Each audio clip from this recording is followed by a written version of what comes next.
ربي بالمصطفى بلغ مقاصدنا واغفر لنا ما مضى يا واسع الكرم. السلام علیکم ورحمۃ اللہ تعالی وبرکاتہ. نحمده ونصلی ونسلم علی رسولہ وآلہ الکریم، اما بعد.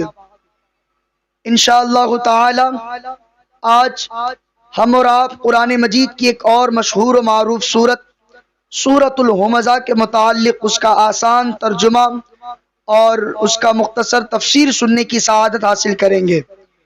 سورہ ہمزہ مکہ مکرمہ میں نازل ہوا ہے. اس سورت میں 1 رکوع 9 آیتیں ہیں. ہمزہ نام رکھنے کی وجہ یہ ہے کہ ہمزہ کا معنی ہے لوگوں کے منہ پر عیب نکالنے والا. اس سورت کی پہلی آیت میں یہ لفظ موجود ہے، اسی مناسبت سے اسے سورہ ہمزہ کہتے ہیں. اس سورت کے اندر ابتدائی آیت میں غیبت کرنے والے، عیب نکالنے والے کے لیے آخرت میں شدید عذاب کی خبر دی گئی ہے، اور آخری آیتوں میں ان لوگوں کی مذمت کی گئی ہے جو دنیا کا مال جمع کرنے کے ایسے حریص ہیں جیسے انہوں نے دنیا میں ہمیشہ رہنا ہے، اور یہ بتایا گیا کہ انہیں جہنم کے اس طبقے میں پھینکا جائے گا جہاں آگ ان کی ہڈیاں پھسلیاں توڑ ڈالے گی. اللہ اکبر. آئیے سورت کی تلاوت کرتے ہیں اور اس کا آسان مفہومی ترجمہ سننے کی سعادت حاصل کرتے ہیں. اعوذ باللہ من الشیطان الرجیم. میں پناہ چاہتا ہوں اللہ کی شیطان مردود کے شر سے. بسم اللہ الرحمن الرحیم. اللہ کے نام سے شروع جو نہایت مہربان رحمت والا ہے. وَيْلٌ لِكُلِّ ہُمَزَةٍ لُمَزَةٍ. اس کے لیے خرابی ہے جو لوگوں کے منہ پر عیب نکالے اور پیٹھ پیچھے برائی کرے.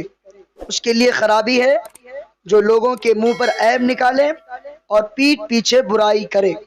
یہ آیت ان کفار کے بارے میں نازل ہوئی جو سرکار دو عالم صلی اللہ تعالی علیہ وآلہ وسلم اور آپ صلی اللہ تعالی علیہ وآلہ وسلم کے صحابہ اکرام پر اعتراضات کرتے تھے اور ان حضرات کی غیبت کرتے تھے، جیسے امیہ بن خلف، ولید بن مغیرہ وغیرہ. اور اس آیت میں مذکور حکم ہر غیبت کرنے والے کے لیے عام ہے.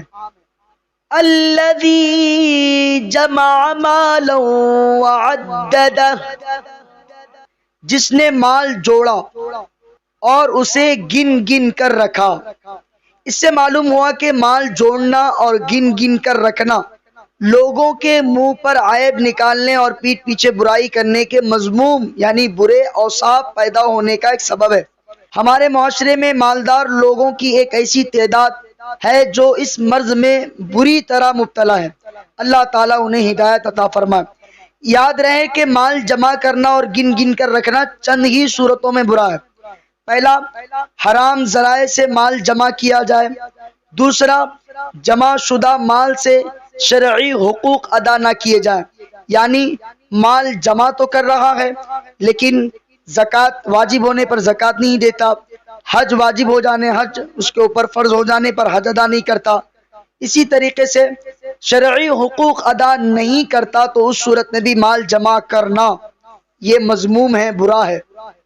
تیسرا، مال جمع کرنے میں ایسا مشغول ہو جانا کہ اللہ تعالیٰ کو بھول جائے. چوتھا، اللہ تعالیٰ پر توکل کرنے کی بجائے صرف مال کو آفات دور کرنے کا ذریعہ سمجھا جائے. ان تمام صورتوں میں مال جمع کرنا اور گن گن کر رکھنا برا ہے.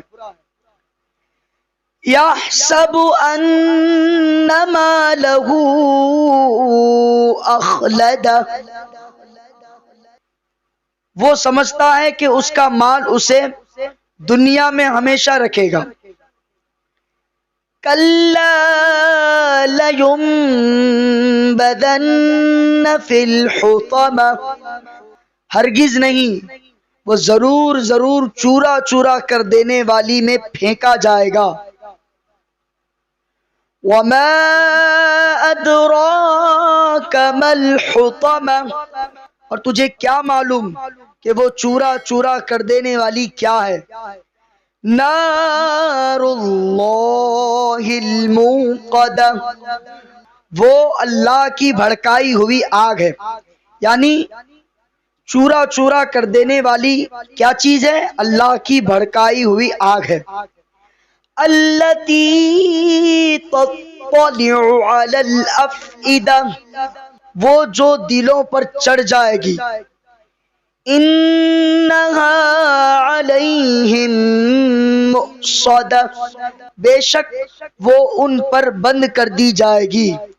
فی عمد ممددہ، لمبے لمبے ستونوں میں، یعنی لمبے لمبے ستونوں میں بند کر دی جائیں گے۔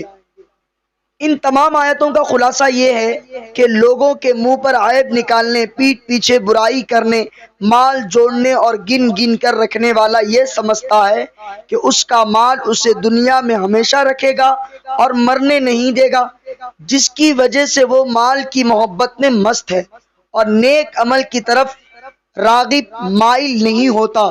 ایسا ہرگز نہیں ہوگا، ہرگز نہیں ہوگا، بلکہ وہ ضرور ضرور جہنم کے چورا چورا کر دینے والے طبقے میں پھینکا جائے گا، جہاں آگ اس کی ہڈیاں پھسلیاں توڑ ڈالے گی۔ اور تجھ کو کیا معلوم کہ وہ چورا چورا کر دینے والی کیا ہے؟ وہ اللہ کی بھڑکائی ہوئی آگ ہے جو کبھی سرد یعنی ٹھنڈی نہیں ہوتی۔ اس کا وصف یہ ہے کہ وہ جسم کے ظاہری حصے کو بھی جلائے گی اور جسم کے اندر بھی پہنچے گی اور دلوں کو بھی جلائے گی۔ بے شک انہیں آگ میں ڈال کر دروازے بند کر دیے جائیں گے، اور دروازوں کی بندش آگ کے لوہے کے ستونوں سے مضبوط کر دیے جائیں گے تاکہ کبھی دروازہ نہ کھلے۔ اور بعض مفسرین نے اس کے یہ معنی بیان کیا ہے کہ دروازے بند کر کے آگ کے ستونوں سے ان کے ہاتھ پاؤں باندھ دیے جائیں گے۔ اللہ تعالی ہم تمام لوگوں کو لوگوں کے منہ پر عیب نکالنے، پیٹھ پیچھے برائی کرنے، مال جوڑنے اور گن گن کر رکھنے سے محفوظ فرمائے۔ دنیا کی محبت ہم تمام کے دلوں سے نکال کر آخرت کی فکر کرنے کی اللہ تعالی ہمیں توفیق عطا فرمائے، اور قرآن مجید کو سننا، سمجھنا، پڑھنا آسان فرمائے۔